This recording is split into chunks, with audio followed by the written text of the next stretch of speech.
quand même quelques années que ça existe, des unités de vie de psychogériatrie. Au départ, c'était UCG, Unité cantonale de psychogériatrie. Et en fait, c'est peu connu. Au départ, c'était peu connu. C'est pour chez nous à Seigneur-Légier, au 3e étage, sous les combles. L'image un peu tout là-haut, qu'est-ce qu'on y met, qu'est-ce qui se passe. Et en plus, c'est fermé à clé. Donc c'était un petit peu mystique. Qu'est-ce qui se passe là-haut? C'est fermé, on y entre, on n'en ressort pas. Ça fait un peu peur aux gens, à la population, en fait. Avec aussi des résidents, dont on ne comprend peut-être pas toujours le comportement. Exactement. Leurs problématiques, atteintes de différentes démences, ces personnes, elles sont un petit peu sur leur planète, déconnectées de la réalité, qui savourent le moment présent, mais qui ont pu, ou de moins en moins de liens avec les autres personnes qui les entourent. Et puis cette perdition-là au niveau psychique, ça renvoie aussi aux gens, au commun des mortels, peut-être qu'un jour je serai aussi comme ça. Et au bout d'un moment, on se dit, mais venez voir ce qui s'y passe, quoi. Parce que c'est pas si dramatique que ça. Il faut apprendre à discuter avec ces gens, à être dans la relation vraiment, décoder surtout. C'est vrai qu'au niveau de la communication, ils ont une communication qui leur est propre. Soit c'est dans le regard, il n'y a plus de mots. Soit c'est beaucoup de mots, un débit verbal, logoréique, mais qui a plus de sens. C'est des mots mis côte à côte.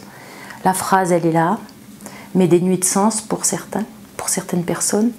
Ou alors, il faut vraiment aller chercher ce qu'ils veulent derrière, parce qu'il y a une volonté de nous communiquer, mais ils n'ont plus le bon fil de la discussion pour pouvoir se faire entendre. Voilà, et puis c'est vrai qu'au niveau de la population, au fur et à mesure qu'il y a eu plusieurs unités qui sont ouvertes à droite à gauche, ça a commencé un peu à être démystifié, mais il y a quand même encore beaucoup d'inconnus. Et notre grand travail, nous ici, au niveau de toute une équipe, que ce soit les infirmières, les ASS et les aides-soignantes, il ne faut pas les oublier non plus, c'est d'apprivoiser quelque part les familles, leur dire « faites-nous confiance, laissez-nous juste un peu de temps pour vous montrer ce qu'on sait faire ». Comme les spécialistes en pédiatrie, les spécialistes en chirurgie, on est aussi une équipe de spécialistes. Et une fois que la confiance, elle commence à s'amorcer, petit à petit, il y a moins de peur, ça s'effrite, les gens viennent plus volontiers, même nous discuter, déposer leurs peurs, leurs soucis. Et quand moi je vois des familles qui partent, qui osent demander, je voudrais venir discuter un moment, je ne suis pas bien avec la visite que j'ai faite, c'était dur. Je me dis ça y est, le lien est là, il est établi. Parce qu'au départ, on est presque plus à courir derrière eux. Venez, venez, dites-nous ce qui ne va pas. Je vous vois partir avec le cœur gros, je ne voudrais pas que vous partiez comme ça. Et petit à petit, les liens de confiance s'établissent. Et à la fin, on les suit bien, on les accompagne jusqu'à leur dernier jour. Et on a le retour des familles après où on se dit ça valait la peine de prendre ce temps-là, quoi, pour toute l'équipe. Il y a des beaux moments. Hein, il y a des très forts moments. On peut voir, par exemple, pendant des périodes d'animation, des beaux sourires sur des visages. Et moi, je dis toujours, il faut savoir capter le moment présent. C'est ce qu'on apprend aussi aux familles. Des fois, ils attendent beaucoup de leurs parents encore. Ils ne peuvent plus donner. Et de dire, mais je ne sais pas si ça vaut la peine que je vienne encore, il ne m'a même pas reconnu. Non, non, je dis, de vous sentir présent, même s'il vous semble qu'il n'était pas présent dans le regard où il vous a senti. Vous étiez là, même si c'est 5 minutes, ça ne fait rien. Il faut vraiment capter le moment présent, puis arrêter de se faire des montagnes pendant la visite. Comment je pourrais faire? Qu'est-ce qui veut se passer? Je ne saurais peut-être pas quoi lui dire. Il y a peut-être des fois rien à dire, être seulement présent. Et tout ça, il faut le apprendre aux familles aussi. C'est dur pour eux, c'est clair que c'est très dur. Alors nous, on est le lien. Et puis moi, je dis toujours, toute une équipe, toutes celles de l'UVP, on a tous besoin des familles.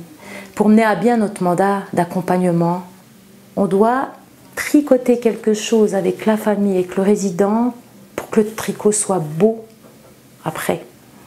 Et ça se fait, les soignants, la famille, les résidents, ils nous apportent aussi des éléments, mais pas autant que ça serait dans un EMS, parce qu'ils ont leurs difficultés, ils ont leurs pertes de plein de repères de leur vie.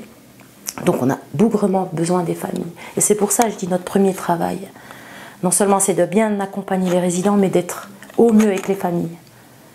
Et le médecin, c'est exactement la même chose, il ne peut que bien travailler avec les familles. Et savoir soigner sans s'approprier du résident non plus. Ce n'est pas notre membre de famille, on doit rester soignant avant tout. Il faut faire aussi attention à ça. C'est ce qu'on aurait tendance à dire. C'est, ouais, je le considère comme mon grand-papa, comme ma grand-maman, mais il faut qu'on soit aussi vigilant. On est soignant. On peut leur apporter tout le nécessaire qu'il faut au niveau de l'affection et tout, mais on n'a pas le droit de s'approprier du résident, parce que les familles, des fois, elles ont aussi ce sentiment. Je laisse mon papa ou ma mère ici, et puis j'ai plus d'emprise dessus, j'ai plus rien à dire. C'est pas vrai. Ils sont là, c'est eux les garants. Et nous, on est les soignants.